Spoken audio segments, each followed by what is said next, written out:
देवराज, वो भयानक भयासुर कहीं हमारा पीछा तो नहीं करेगा? मैं कुछ नहीं जानता, मुझसे कुछ मत पूछो। विचित्र और विकराल भयासुर का स्मरण करके मुझे तो कपकपी सी हो रही है। श्री महागणेश ने अपना भक्त बनाकर मेरे पीछे उसे छोड़ दिया है। समझ में नहीं आता क्या करूं, कहां जाऊं। प्रणाम देवराज इंद्र। कुबेर, तुम? आप व्यर्थ भयासुर से भयभीत हो रहे हैं।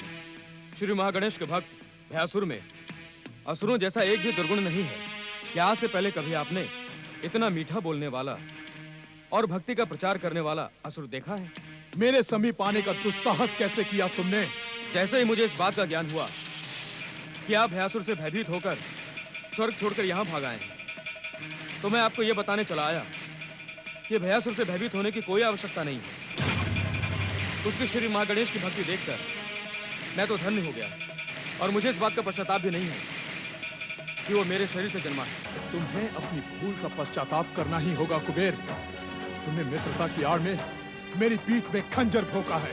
मैं तुम्हें कभी क्षमा नहीं कर सकता। तुम्हारी दुष्टता क्षमा के योग्य है ही नहीं। तुम्हारे ही कारण आज मुझे स्वर्ग छोड़कर यहाँ वहाँ भागना पड़ रहा है। आपकी बुद्धि भ्रष्ट हो गई है देवराज। किसी का भी अपमान करना आप अपना अधिकार समझते हैं। सत्य तो यह है कि सारी दुर्घटना आपके कारण हुई है। ना आप मुझे गगन विहार के लिए बुलाते, ना नारद से मेरी भेंट होती, ना शक्ति माता को मुझे दंड मिलता, और ना ही भयासुर मेरे शरीर से जन्म लेता। तुम्हें जो दंड मिला है वो तुम्हारी दुष्टता के लिए पर्याप्त नहीं है। समय आने पर तुझे मैं ऐसा दंड दूंगा कि तुम्हारे वंश में जन्म लेने वाली 21 पीढ़ियां भी इंद्र का नाम लेकर थर-थर कांपेंगी। मेरी दृष्टि से दूर हो जाओ। इंद्र! बहुत सुन लिया मैंने तुमको। अब मैं तुम्हें एक अंतिम अवसर देता हूं कि यदि तुमने अपनी भूल की क्षमा याचना करते हुए श्री महागणेश की भक्ति स्वीकार नहीं की, तो मेरे शरीर से जन्मा भयासुर तुम्हें तुम्हारी भूल का ऐसा भयानक दंड देगा जो तुम कभी भुला नहीं पाओगे, कभी भुला नहीं पाओगे। आपने उचित नहीं किया देवराज। संकट काल में शत्रु की संख्या बढ़ाना उचित नहीं होता। धन कुबेर तो वैसे भी मित्र भाव से आपके समीप आया था। मुझ में दोष ढूंढने का प्रयास ना करे पवनदेव। आप इस धन कुबेर को नहीं जानते। यह हमारे समीप षड्यंत्र बनाकर आया होगा। मैंने इसे अपमानित करके उचित ही किया है। देवराज, इस प्रकार कब तक हम आकाश में यूं ही भटकते रहेंगे? तो क्या करें हम? क्यों ना हम देव माता अदिति के आश्रम में चलें? हाँ देवराज, देव माता अदिति के आश्रम में हम किसी भी भय और संकट से सुरक्षित रहेंगे।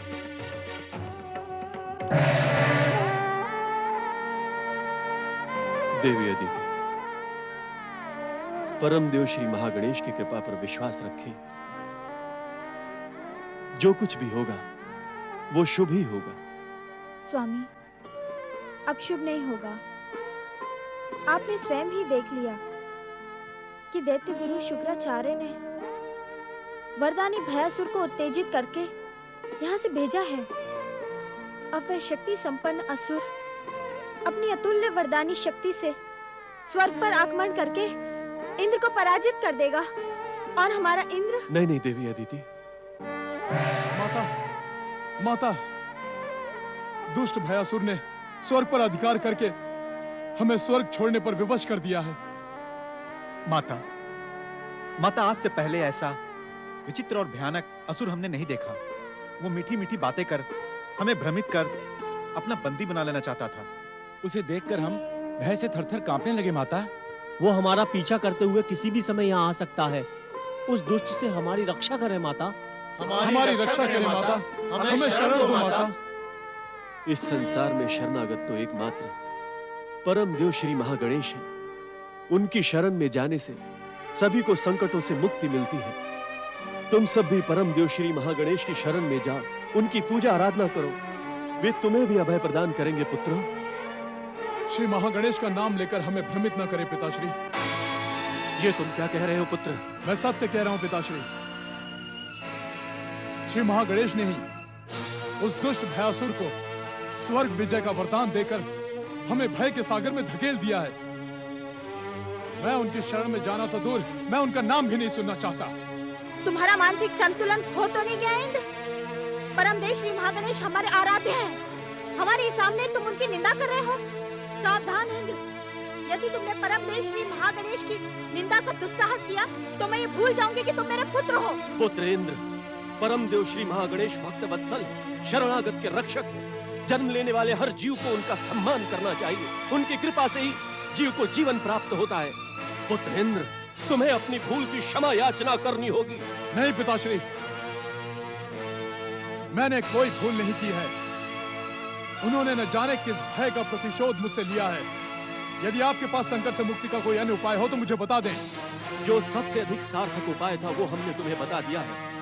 यदि तुम परम देव श्री महागणेश की शरण में नहीं जाना चाहते हो तो हम तुम्हारी कोई सहायता नहीं कर सकते पुत्र इंद्र। मैं स्वयं अपनी सहायता करूंगा। संकट के इस बादल को अपनी शक्ति से नष्ट कर दूंगा। जो स्वयं का पुरुषार्थ नहीं कर सकता उसे शुभ शक्तियों की कृपा भी नहीं मिलती इंद्र। तुम्हारे पुरुषार्थ की सफलता के लिए पूजा आराधना करना अति आवश्यक है पुत्र इंद्र। जिन श्री महागणेश के कारण आज मैं संकटों से घिरा हूं, मैं उनकी भक्ति और आराधना कदापि नहीं करूंगा। उन्होंने मेरे साथ शत्रु के समान व्यवहार किया है। तुम्हारी दुष्टता अब क्षमा के योग्य नहीं है इंद्र। परमदेव श्री महागणेश की आराधना के इस पुण्य धाम में तुम उनकी निंदा का दुस्साहस कर रहे हो। अब मैं ये भूल कर कि तुम मेरे पुत्र हो, तुम्हें यहाँ से जाने की आज्ञा देती हूँ। देवराज, देवराज आप अपनी भूल की क्षमा याचना कीजिए। अपनी भूल के कारण इस संकट को और भयानक न बनाएं देवराज। देवराज, परम देव श्री महागणेश महाकृपालु है, दयावान है। आपकी क्षमा याचना से प्रसन्न होकर वे आप पर अपनी कृपा अवश्य करेंगे। श्री महागणेश की कृपा की मुझे कोई आवश्यकता नहीं है। मैं तो उनके अन्याय का विरोध करूंगा। उन्होंने मेरे साथ जो अनर्थ किया है उसका विरोध करना मेरा कर्तव्य है। पुत्र इंद्र, देवी अदिति, देवगण, हमें शीघ्र अतिशीघ्र परम देव श्री महागणेश की अखंड आराधना आरंभ करनी होगी, अन्यथा हमारी युगों की तपस्या व्यर्थ हो जाएगी। आओ।